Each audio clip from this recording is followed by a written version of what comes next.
Hey, so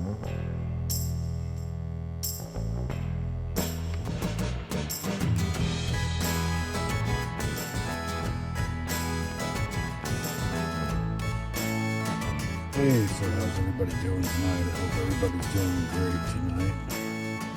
Out there, this is the every other day podcast episode number 4. Turns out somebody else has the name Everyday Podcast, so I probably won't be able to use it for much longer, but we'll do what we can for now. If everybody's going okay, we're going to be talking a little bit tonight about some different things about life, about death like we usually do, about the journey, where we're going, what are we going to see. We're going to try to figure all that out once again. It's like a part 2 of part 2. Trying to figure out everything, what's going on. So go ahead guys, if you're ready. Good afternoon, good evening, wherever you're at, anywhere around the world. Aloha from Hawaii, and I hope everybody's doing okay. And I want to invite you to come out of retirement and join our imaginary circus act, if you will. This is the Every Other Day podcast.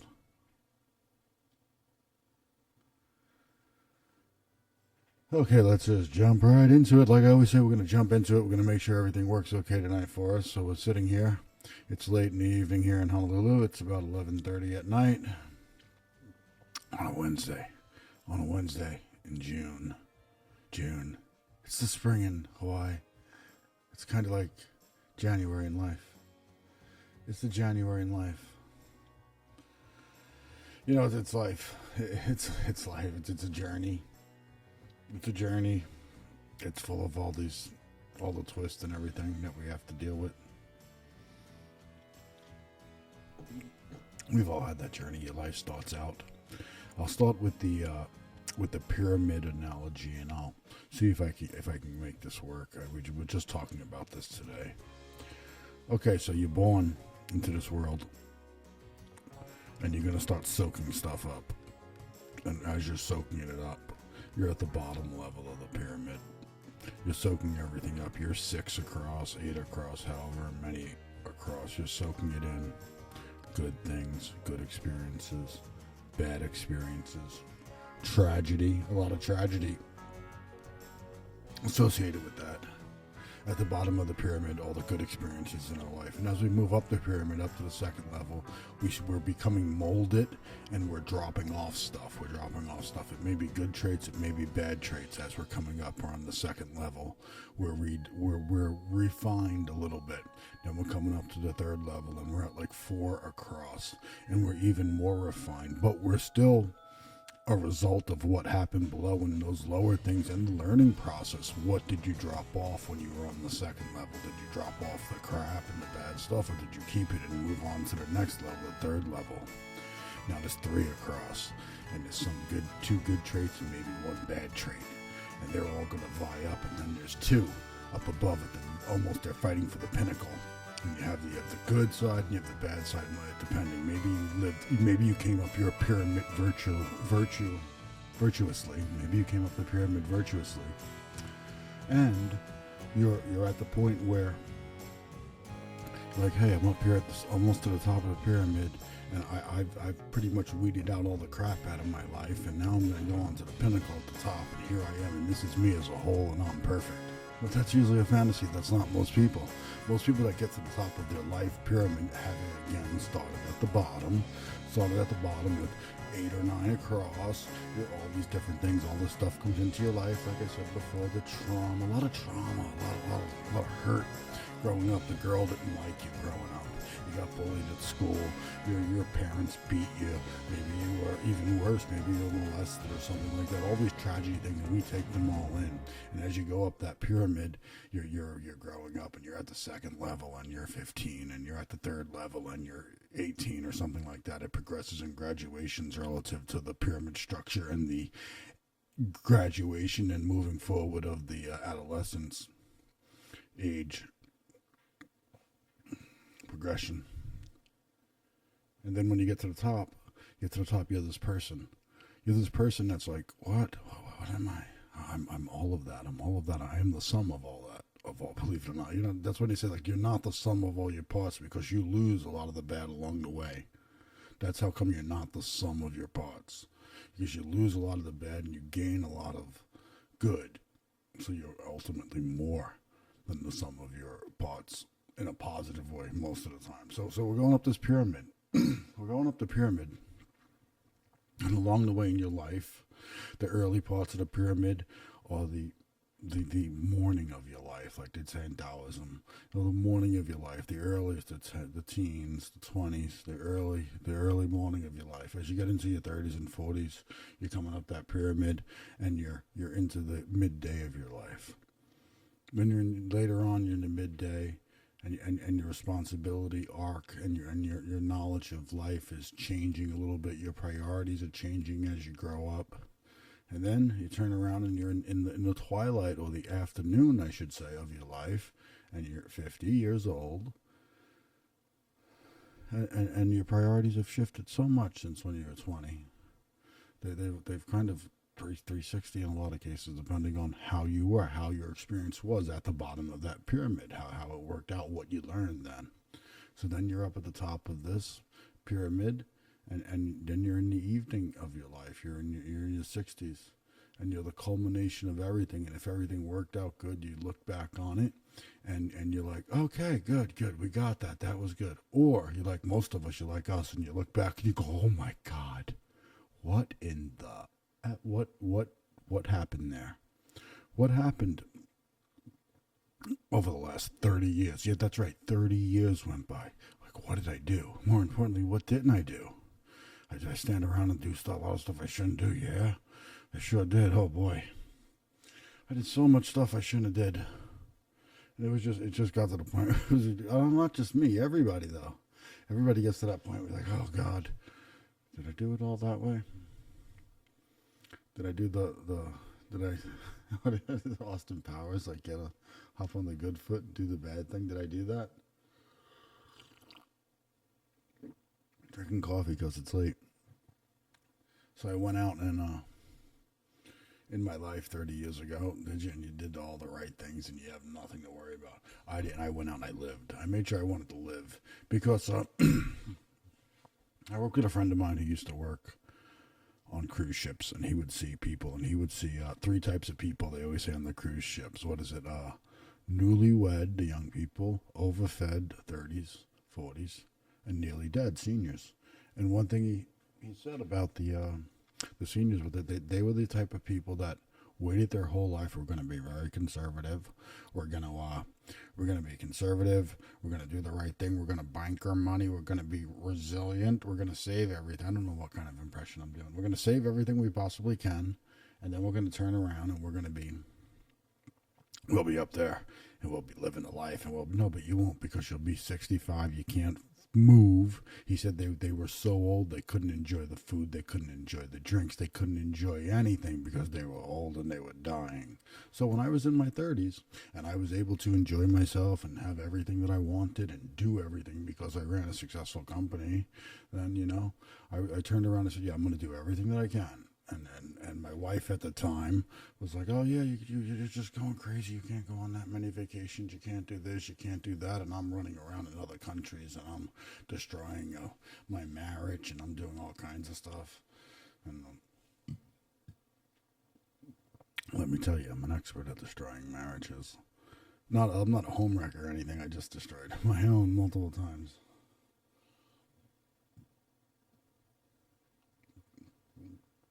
So you turn around and you're up at the top of that pyramid. You're up there. You're older. You know what's going on now.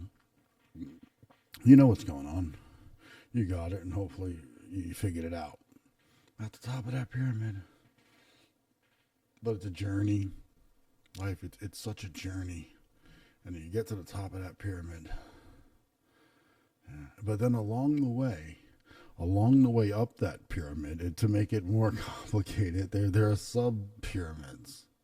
There are something that I call probability pyramids. Like, you got to climb. Now you want to get the job. Okay, so that's another pyramid. Or at the bottom, We're going against all these other people, these other candidates. They might be better off than you. They're probably better off than you are. They're probably more qualified. So you got that kind of pyramid. You got to go up and you got to level up and you got to go to the next one. And when you get to the top of that, sometimes those are easier to get above than a lot of the other ones. But then anything that you want to do, the probability pyramid, you know. Some people say, oh, you always see celebrities on TV and stuff, and they'll go, dreams really do come true. It's such a lie. It is such a lie. The chances of your dreams coming true are probably 0.5 in 10, maybe, depending on the dream. You know, maybe 5%. I mean, if you want to be an astronaut or a rock star or Tom Cruise, it's probably even lower than that. You know, it's if you want to do something, if you want to run a successful business or if you want to have a decent career and you train for it and have the education or whatever you need to accomplish that, then it's more feasible because it requires less luck. It requires less chance if you go ahead and you prepare for it, for the job, I'm saying. Otherwise, and you have more built-in contingency when you do it that way.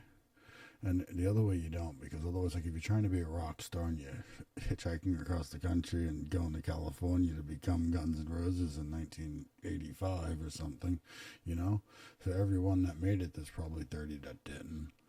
There's probably 30 that didn't make it to California. There's probably a bunch of them that were delusional and shouldn't have been on the track in the first place. Everybody can't be Roger Daltrey. And some nights I heard Roger Daltrey couldn't be Roger Daltrey. I don't even know what that means. What's wrong with me? But the pyramid. So on the journey up, the morning of your life, you're in your 20s.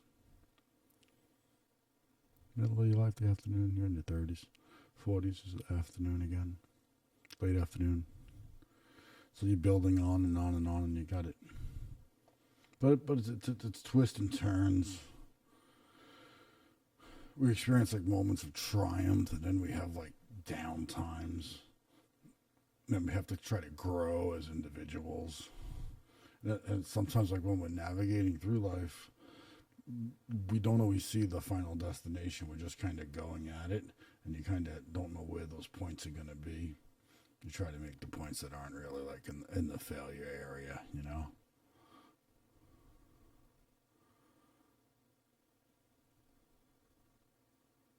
Success also, I can tell you, like, it's a double-edged sword. Even if you are successful, you'd be surprised how quickly complacency sets in. Complacency sets in. You'd be really surprised. It's pretty quick. You can get lazy quick in business once you start making money, and it's not a good thing. You got to navigate the complexities of it and try to get there as best you can, but you can't always. So we're in the morning. When you wake up, what are you thinking?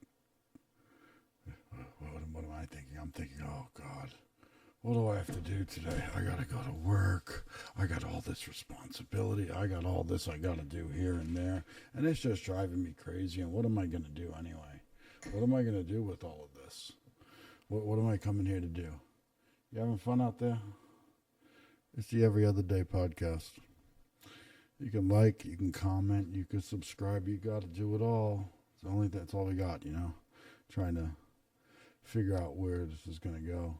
It's nighttime now. It's past midnight. Oh my God, it's past midnight. Enjoying midnight in Hawaii.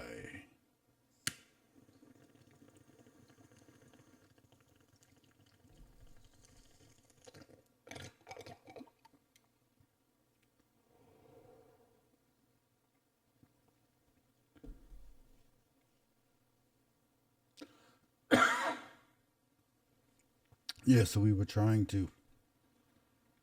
was trying. My wife thinks I'm crazy, but I was trying to figure out a couple things about, like I always am. I'm always thinking about reincarnation and what's going to happen. and I was trying to come up with something. And one of the important concepts with reincarnation is time, because time is a secular thing that goes back and forth, and it's continuous. And with reincarnation, it is a continuance of life, life after death, like we talk about. It's really it's fascinating. It's thought provoking the way I see it. It is. It makes me like, what is going on? Like a lot of philosophers say that life is like a dream. You've heard that term, right? Life it's like a dream. Where that comes from is it's a Taoist philosophy you can live your life in the dream state, like you kind of manifest your daily experiences are manifest by your thoughts and actions in the day, depending on how you feel. And a lot of people say like the laws of attraction is not true. They'll have a lot to say about that. Like, the law of attraction is not true. Don't believe it. They say, but there's too much evidence for it. So you can go through your day. You can see it. Like, you pick up in the morning. You can get up and you can have a bad day, or you could have a good day. You can get up and you can stub your toe, and you can just go from there and just have a bad day. Or you can get up and think positive. You can have a routine where you have positive affirmations and you do better. You have a better day. It's all about thinking about what you have to do in life, and a lot of times what happens to people is it's a lack of compassion. People don't realize it. That like, why is everything going bad for you? Why isn't it okay? Why is everything going bad for me? And sometimes I'm Catholic, and we have a thing in the Mass where they're talking, they're doing the eulogy, not the eulogy, Jesus Christ. They're doing the new Mass, and forgive me, Lord, for I have gravely sinned in my thoughts, in my most egregious thoughts, in what I have done and what I have failed to do. It's there. Many a priest have used it in their homily. It's right there. What I have failed to do. I always used to tell people in the comments, I would say, if you're gonna leave bad comments, if you have the rule is you have to go feed a homeless person or give a homeless guy $20 or something, then you can leave a comment. Then you did something. Then it's worth something. Then it's not just an example of your impaired level of analysis of life. If someone ever says your level of analysis is subpar, your level of analysis is low, they're telling you nicely that you're stupid. That's what they're getting at. So the level of analysis, keep it up, keep it straight. But where are we going? Where are we going, guys?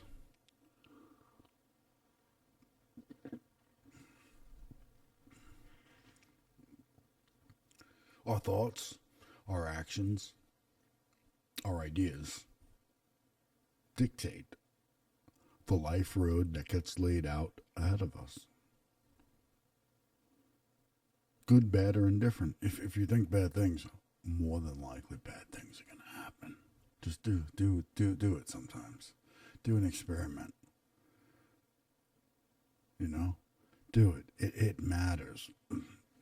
Conscientiousness matters, and I'm gonna try to prove it for a second. When we talk about the IQ test, now they've been studying IQ for about 75 years in this country. If I could be wrong on that, but from what I understand and what I've read and the lectures I've seen on it and the stuff that I've read, is that let me drink coffee, a little bit of coffee. At one point, some scientists did some experiments, and we did some lab studies with people doing IQ tests. And it turns out that they had a group of people take one test, and they said, okay, you're just going to come in, we're going to do a test, and you're going to take an IQ test. That's all. Here you go, take this IQ test. And they have 5 or 10 people, however many people in the study take the test. Okay. And then they come back and they're going to take another test. It's a comparable test, not the same test, obviously, but it's a comparable test. And I said, this time when you take this test, we want you to try really, really hard. We want you to try really hard, like super hard. We want you to really, really give it your all. Try it. Do everything you can. And the people don't know what's going on with the test. So they turned around, and of course, they're going to even be different test studies, patients, participants. So the ones that tried really hard in the second one, they scored like 15% higher. So the same people, same test. Different tests, you understand. Different tests, different people. But the conscientiousness matters. So there are ideas to that it matters what you pay attention to. Like, pay attention to stuff and try to manifest. I know it's such a friggin' weird word to say. It has this this association and this guilty by association. You know, when you say manifest, it's like, oh, hocus pocus. People might think, oh, it's like a hocus pocus thing. He's telling me to manifest. Do you want me to call on the big red dog that comes to manifest jelly donuts for me in the evening when I'm hungry and I'm tired of working on the ice cream barge? An ice cream barge. That's the best kind of barge. Like, cities always turn down barges. Like in New York back in the day, they would have barges of garbage going back and forth between New York and New Jersey, and nobody wanted it. If it was an ice cream barge. If it was an ice cream barge, a lot of people would have taken it, I think. They'd be like, hey, bring it over here. Where was I? What was I saying? Conscientiousness matters. So then you don't want to use the word manifest. Like, if you say, I'm going to manifest something, it just sounds crazy. But you can go out there, you can think positive, and you can change things. You'll see it all across the world. The Buddhists, and they'll meditate, do this, prayer. They'll see signs that say prayer changes things. Prayer changes things, and it gets you to the point where either you manifest a change in yourself or you manifest it in your environment. There's been cases of that.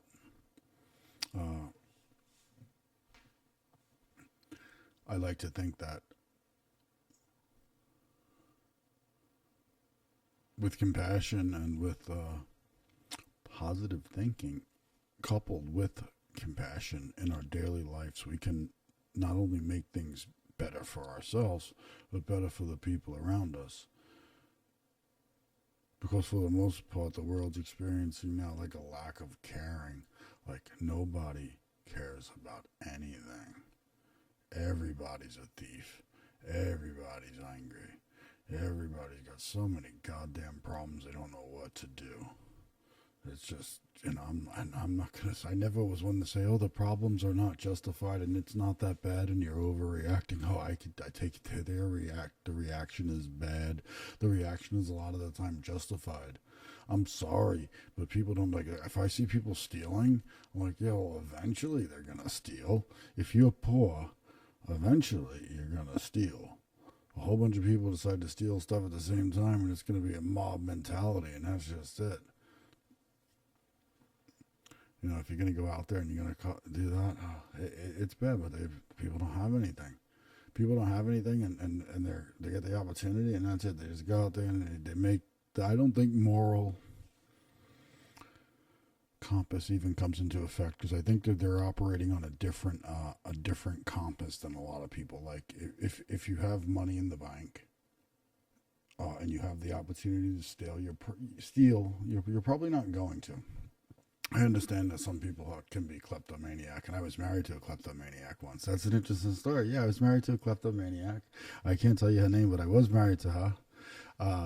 She was Filipino, but that didn't have anything to do with it.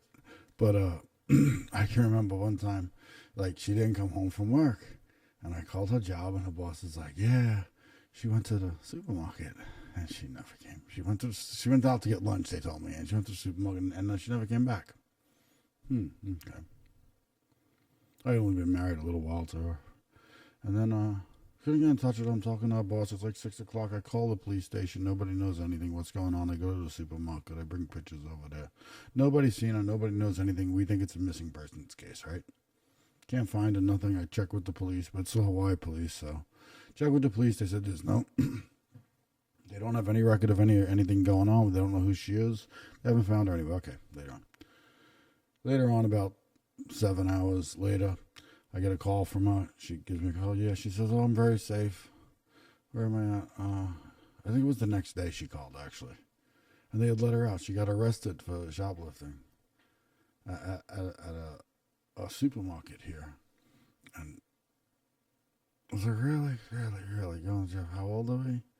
What are we doing? But from my point of view, it was ridiculous. But from somebody that came from a third world country, where they came from, it was normal. Yeah. It just becomes this thing where I bet like, oh yeah, just gonna do it. And I remember shopping with her, and she would like pick 3 things up and put them in the cart, and try to do the pick 3 things up, put 2 things back thing. And like I was like, oh yeah, if I seen you do that, and it's that you think they never seen this before in the store. You think they never seen that before? Yeah, they seen it. It's their store. They seen people steal all the time. You're gonna have to be very, very ingenious, a lot of ingenuity, and then you can get rid of shoplifting. Get away with it. Not a good thing though. Don't shoplift. If you can avoid it, don't shoplift it. If you're poor and you need food, shoplift.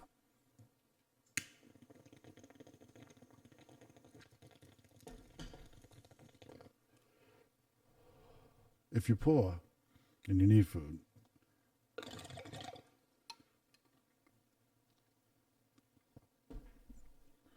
you can shoplift if you have to.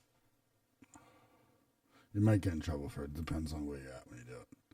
Just try to do it like, I don't know. If you, when we were kids, we would go to the supermarket at 4:00 in the morning, and we steal the bread that they left outside in the, because the bread delivery would come, and we'd steal the bread. Is that so much fucking bread? Oh my God, we had a lot of bread in the house. We really climbed the socioeconomic bread pyramid very quickly. Before we know it, it was like focaccia, Italian, whole wheat, pumpernickel, top of the pyramid, sourdough. Yeah, okay, that's where it's going. It was unbelievable. All the bread. The kitchen used to smell like a bakery. I mean, my friends, I remember they lived in the projects across the street from this. I think it was an A&P supermarket. And we'd be waiting there smoking cigarettes or joints or whatever the hell it was. We were poor then anyway. I can remember smoking cigarettes off the ground. Like fucking real ghetto shit. I remember being poor. How many people remember that? Shit. Oh my God, really bad. Cigarettes taste bitter back then. I don't smoke cigarettes anymore. But I did then. But we'd be sitting up on the chairs, up in the hood, on the concrete friggin' benches up in Toad Hill Projects. Up in Shaolin, Staten Island, New York. We'd be up there watching over there, look down at them, and the bread truck would come. The bread truck would come and go over there. And then me and my friend Jason, we'd go down there, and we steal them, we bring them back, and we would go get some discount cigarettes or something, too. We do that. Bring the bed back. Then I can remember going out to... used to go down to the store and we would get cigarettes. We'd steal them, right? Because they had them right outside the counter then. Because they were too expensive then. They were like $3. $3 back then. It was too expensive.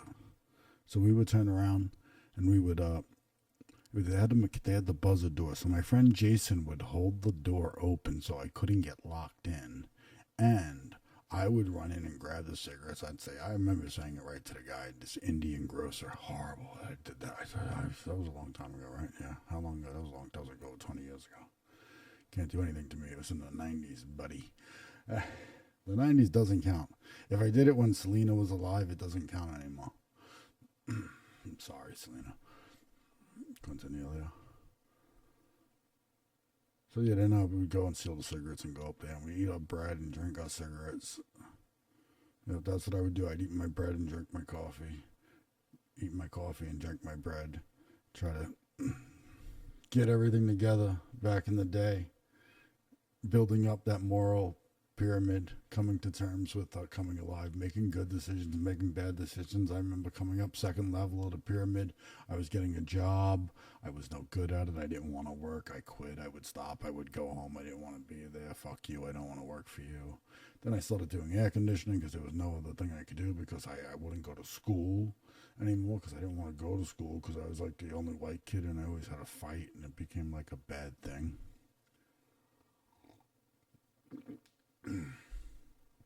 It became a bad thing.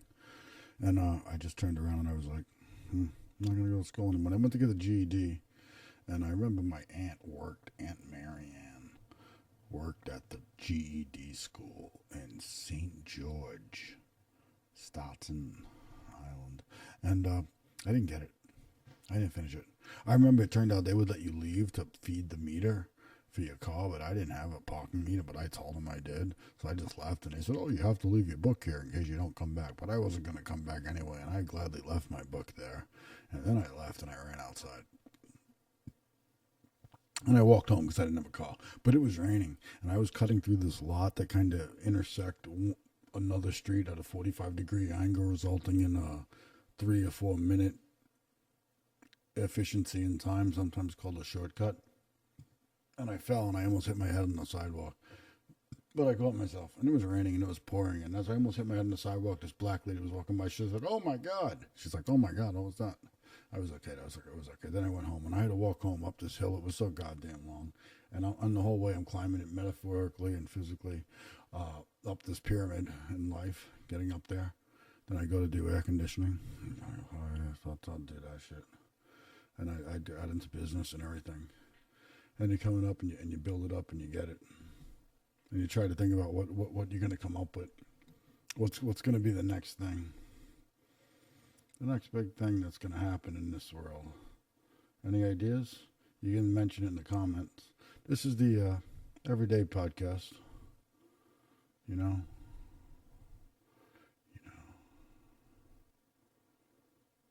It's always pretty fun here. Did everybody have a good weekend? It was a pretty good weekend this year. I work a lot, so that's all what I got to do. Yeah, so we were trying to come up with some other names for podcasts because apparently the Everyday Podcast name is taken, so I should probably change it. So we had some, and I was trying to come up with some different ones.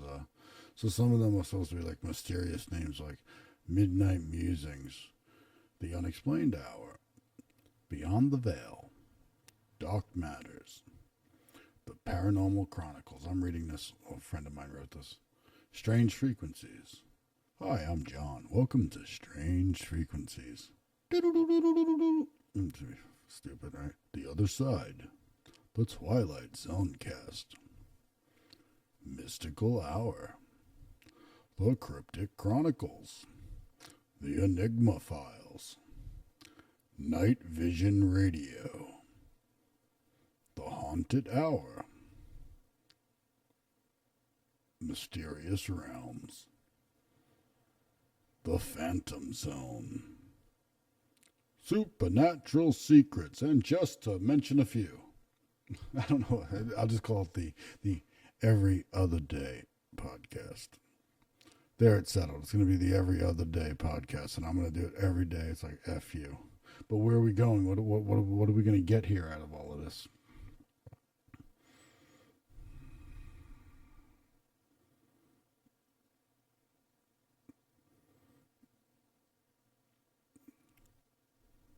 What is it?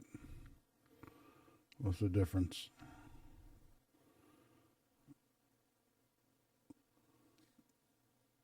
The Mayans, they said that it was. Didn't the calendar say that it was supposed to end in 2012 and it didn't? Anytime someone tells you that the world's going to end, just you can pretty much you don't have to really take that too seriously. I don't think the world's going to end like that. Not that quick. And if it doesn't, I don't think anybody who's like, I remember there was a televangelist on TV who was taking checks for the end of the world. And it was like out of state check takes like 3 weeks, and I think he said it was gonna be the end of the world in like a couple of days. It was just funny because he's taking the check and it's like, you know how the banking system works and everything, right? And it's like, oh yeah, you know what's going on. And people sending in the check, I don't know why. Like, help the church. If everybody's gonna go at one time, why are you asking for money? You know? I think we all know what we should be asking for. That's right. If the world's going to end, I'm asking for BJ's. That's right. BJ's, your friend in the end, the BJ Hour. Welcome to the BJ Hour. I'm your friend. If you like what you see here, I left my link to my Patreon in the compliments down below. So when it comes to esoteric subjects, esoteric meaning niche, like very few people know a lot about them. But more and more people as time goes on has become interested in these different subjects because they've seen a little bit of it in reality. You start to see crazy stuff happen in reality and what? What? I think when Trump became president, everybody just went, what? That just happened? That would make anybody question reality. No one thought that, oh my God. Let me tell you something. I'm from New That was like my uncle becoming president. What did he reek of? He reeked of New York. He reeked of New York. And then all the mainstream media and stuff they can't believe he won. I was like, you put him on every channel in the center of the stage every day for 24 hours. Remember that when they were using him for the ratings in early 2016? What was the equal time?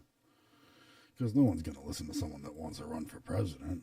But if someone like Donald Trump tries to run, that's why next he'll listen. Next you're going to see Dwayne "The Rock" Johnson is running for president with Reese Witherspoon. I don't know. Is she even alive, Reese Witherspoon? Didn't she die in a car crash with Farrah Fawcett?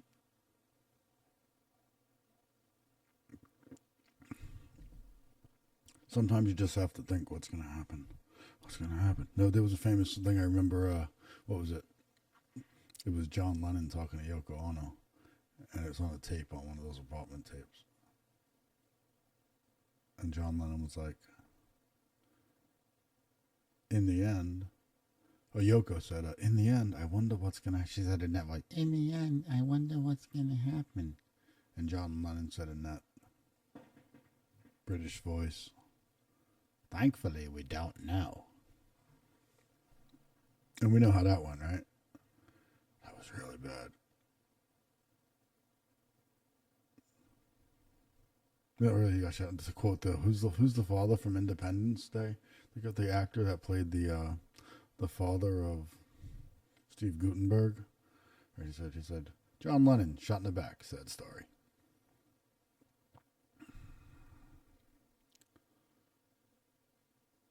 Yeah, so you gotta watch where you're going in this world.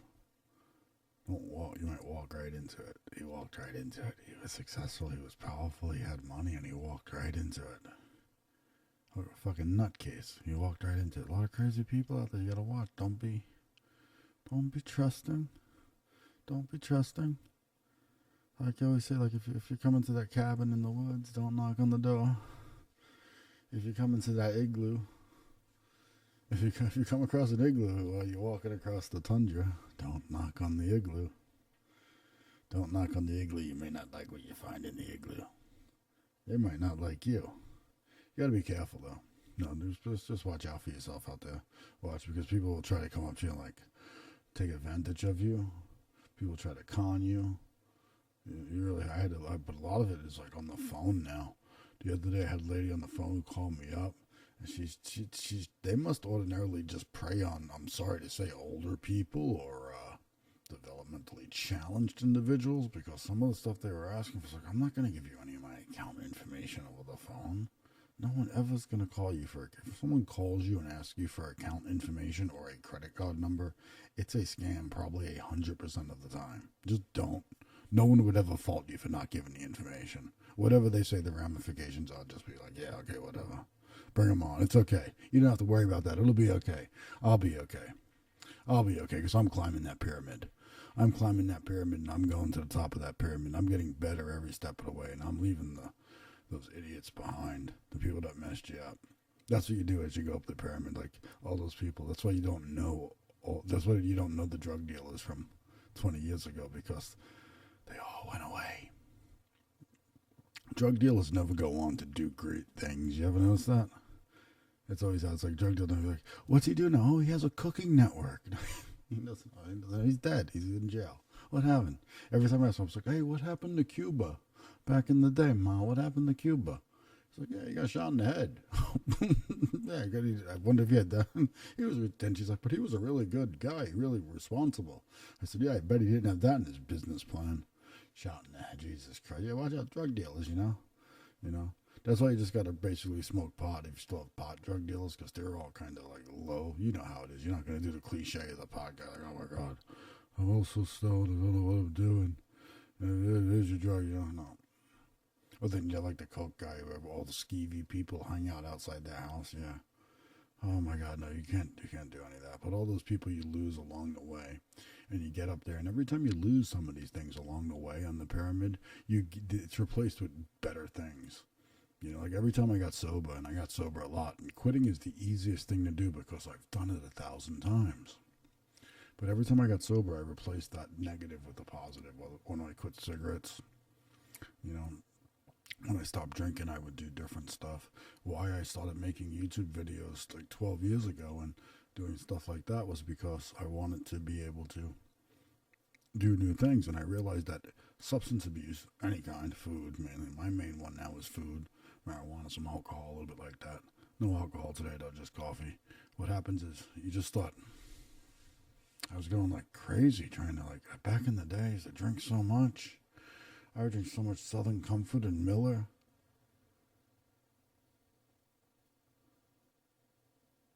It was Southern Comfort and Miller, I think. That's what I used to drink. I remember waking up in the morning and like falling over. I live in a condo in Waikiki. Like I couldn't get into the bathroom. I'm like, oh, I gotta stop this. So that's when I stopped that, you know, because you didn't want. I just couldn't friggin' fall over anymore. If I was walking back home and oh my God, I used to drink at this place in the International Marketplace in Waikiki. It was called Coconut Willie's. And I would go there and I would see my friend Kevin Mao. I don't know where Kevin Mao is now, but he used to be a player there, and he had a computer, and he would play along with all these songs, and he would play Mac the Knife songs, and I liked that. He would play other songs that I liked that I can't remember right now. He would play a lot of Santana. Give me a heart, make it real.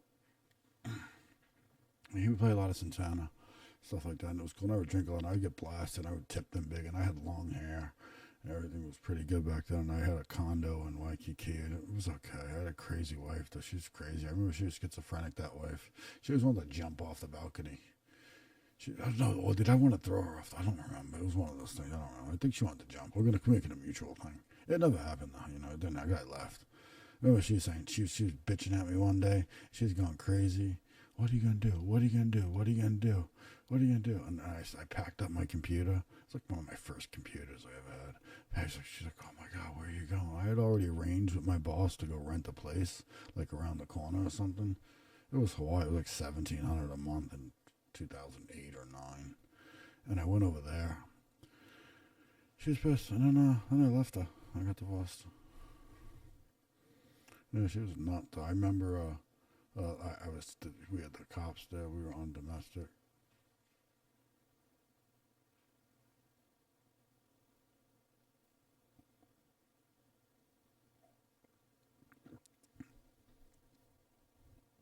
We had a domestic dispute or something, and they called the cops. And the cops were like, don't, when you get your new apartment, make sure that you make it a lower floor. That's this. I remember we lived on the 17th floor. They're like, you better make it a lower floor if you can. They were concerned that they were not happy with it at all.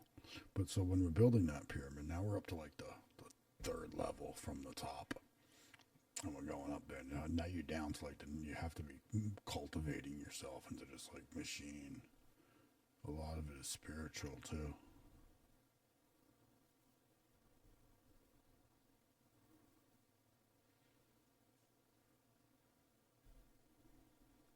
So we're right there at the top. We're right at the top. We're mano a mano, 1-to-1, coming up on the second pyramid level. One more to go to the top, the pinnacle, the eye. The eye.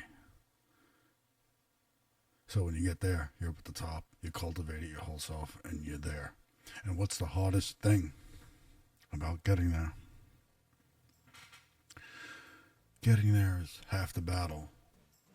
But if any kid ever played, you ever played a King of the Hill? We get to remember those some of those games you used to play back in the day. We get to throw people down the hill.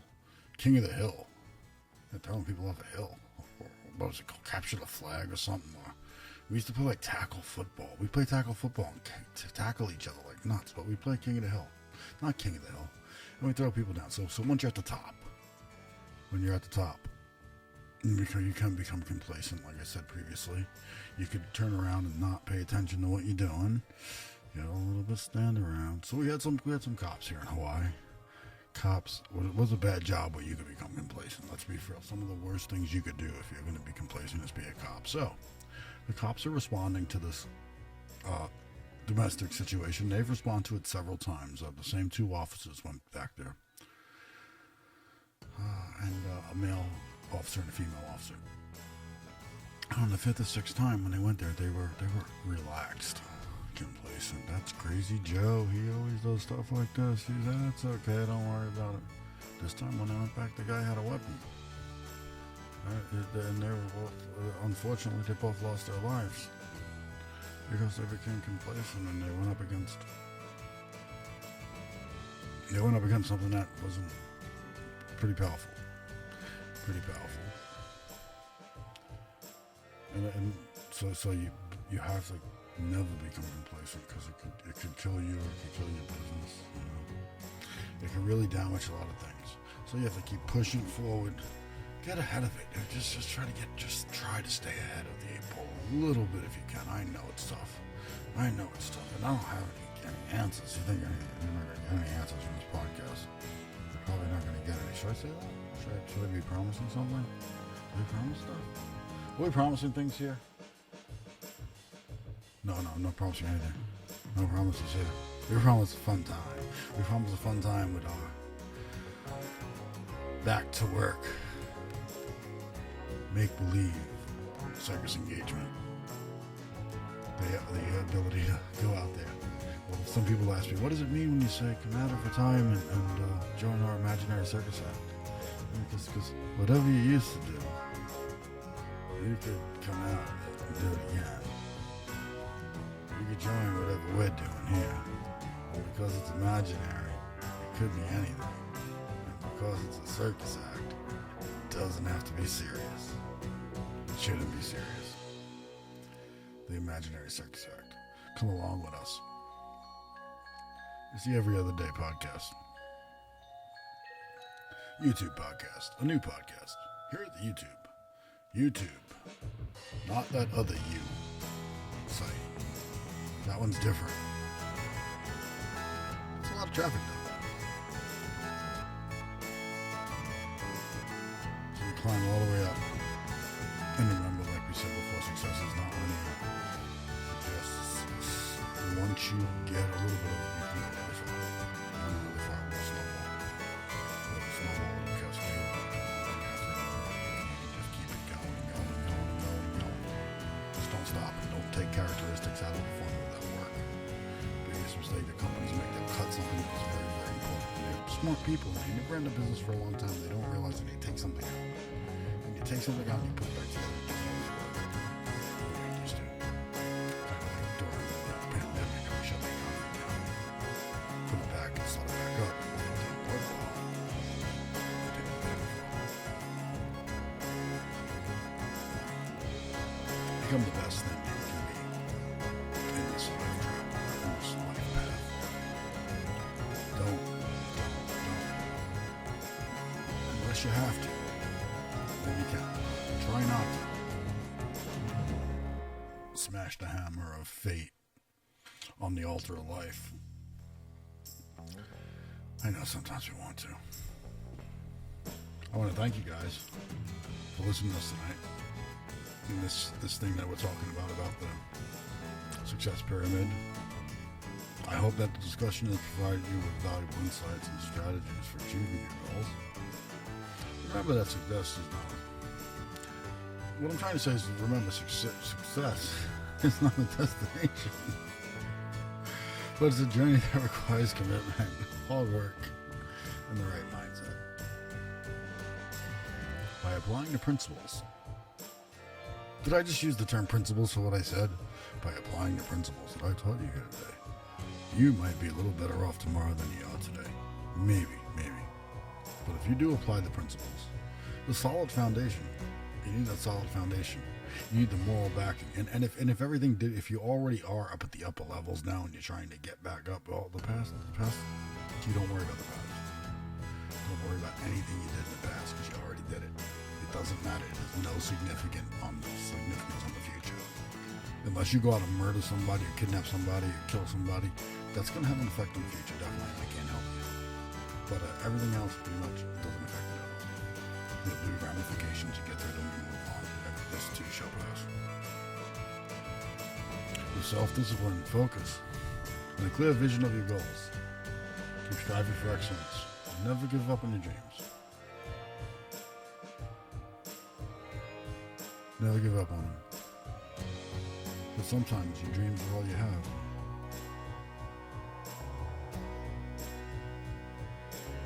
Maybe it's all a dream. But mine is, it's all a dream. You're on your way. You're just dreaming. You're just dreaming. You're just dreaming. You go to sleep. Dream again. I wish you all the best in your pursuit of success. Thank you for listening.